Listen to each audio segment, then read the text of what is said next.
One concept we came up with is a comic for the Department of Tourism to promote, to get tourists to come to the Philippines to check out our dive spots, beaches, and all that. So, Cool. yeah, let me show you an example of it. I'm still not sure of Iron the name Man. yet and what, but this is what I came from Ocean Parks. I'm asking them to partner with us. So when I pitch it to the DOT, I have other partners. So I'm working with Jomar Soriano, of course. But now that I have Arnold working with me more full time in cast, I want to find Jomar. I still want to work with Jomar on another project. This is just a tentative title. We're not sure. Dive Masters. Basically, it's about just like as usual.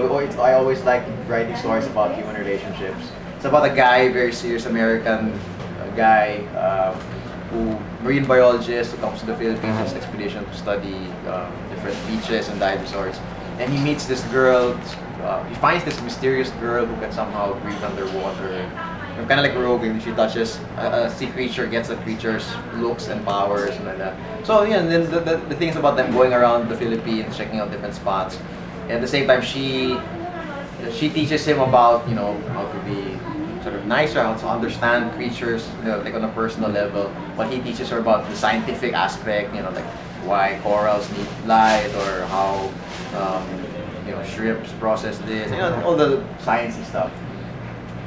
Jomar's, for me, when you do like this, all the reference materials we're doing, this is an actual dive site that we had to research. Doña Marilyn Wreck site in Malapascua.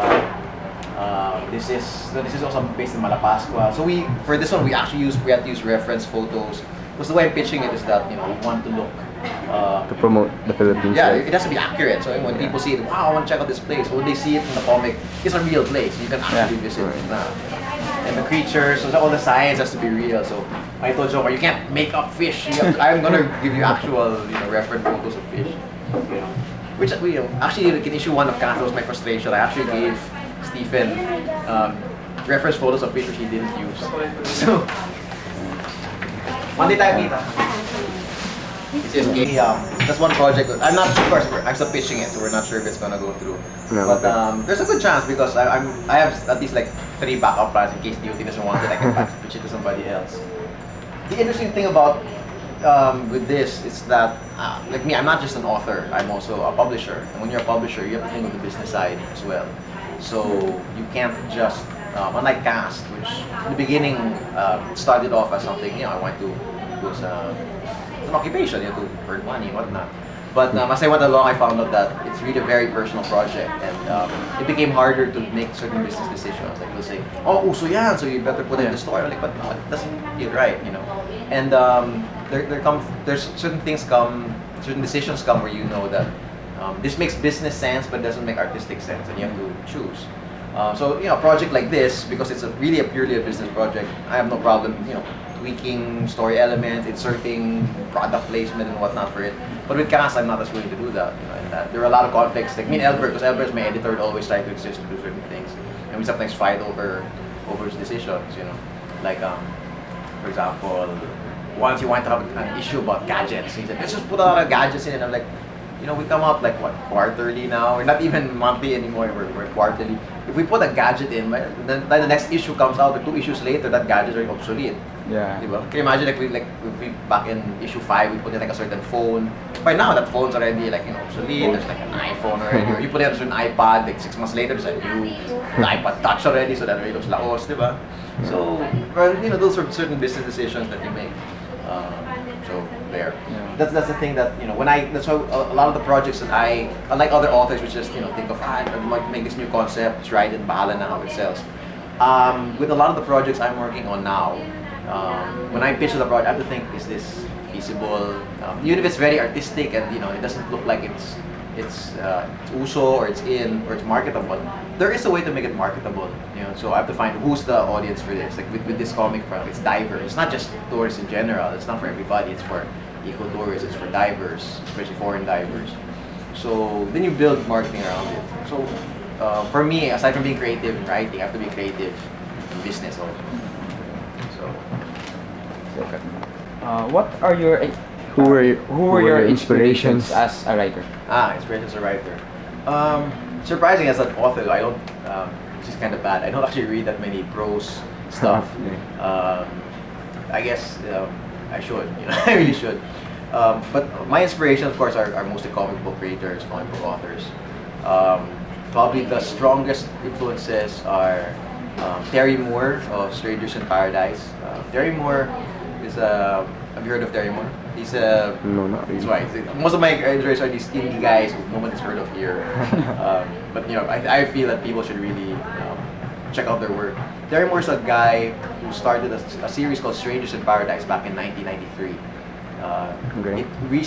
He just ended the series about 2 months ago. So it's running for like 13 years. The guy, he writes, pencils, inks, and letters the whole thing by himself. And it comes out, and for the past 13 years, it came out every 6 weeks. And he did every while like now Marvel, you have you have creators who they're just penciling and it takes them like 2-3 months to get an issue out. This guy was writing, drawing, doing everything by himself, and the clockwork every 6 weeks came out. One man. That he had discipline. But aside from that, his storytelling techniques and the fact that he was the first comic I read that was not a superhero comic. It had a different genre. It was the relationship genre. Story of Strangers in Paradise is about 3 people, 2 women, Kachu and Francine, and their friend guy named David. Kachu is this small, tough, kind of like Mon, a small, tough, blonde girl with a dark past, and she's sort of bisexual. So she's in love with Francine. Of course, Francine's not, a lesbian. She's straight. So, but she's her best friend, and she falls in love with all these guys. She's very nice and sweet, but very flighty, and gets her heart broken a lot, And then David, is their friend who's in love with Kachu. So it's this weird relationship thing. And if you read Strange in Paradise, it's very aside from his art is very it's like Arnold Ares art, which is kind of it's between cartoony and realistic. It looks realistic. It's very accurate, but at the same time, it's very expressive. There's a million expressions, body expressions. His layouts are very experimental. He finds ways to insert like music. Right? It's a quiet medium. Comics is quiet, but he finds a way to insert music into it. For example, there's a song between the panels. There are like notes there. Or if someone I'm talking, like ranting on, and then the person is just not listening and thinking of something else. The whole background is like all the words. Like that. And he finds all these interesting ways to experiment with the comics medium, and that really inspired me. So for me, Terry Moore, Strangers in Paradise is like the gold standard. The way he develops characters, and like for example, the way that I take background characters, try to develop them later on. That's also something I learned from him, because he'd have characters that you think are just throwaway supporting characters, and then like 3 issues later, he'll give you their whole background, and they suddenly play an important part. And, oh my gosh, these amazing twists. So that's for me, Terry Moore is really my comic book idol in terms of that. Second, there's Alex Robinson, who I actually met like 2 years ago when I went to San Francisco. I went to the Alternative Press Expo in San Francisco, where you meet all these indie creators, and I met Alex Robinson, who creates a book called Box Office Poison, which if you go to Fully Booked, you'll find copies of it there. Box Office Poison and Tricked. Basically, his Box Office Poison is also about a group of people, 30-something people, dealing with life, and also the same thing, very experimental. His style's a lot more cartoony, but he really he knows how to handle an ensemble cast, huge, and yet give everyone equal weight. So that's something that I've tried to make cast like, where you deal with 13 different characters, but you can tell even if they don't have costumes or all of them have black hair, you can still kind of tell who is who just from hearing the way they speak, or just by looking at their faces. So Alex Robinson is also someone who I think the way also he depicted real life, it is almost voyeuristic in the way, like when you read the story, it's almost like you're reading the diary of your friend. Oh my god, I can't believe you did that. It's all this stuff na, oh my gosh, it feels like you're reading the minds of your friends, hearing all these things that you never would have thought they do, but they actually do. Cheating on people, what they think. So Alex Robinson is also another big influence. In more mainstream, there's of course Alan Moore, who did of course the Vendetta, upcoming Watchmen, From Hell, you know, and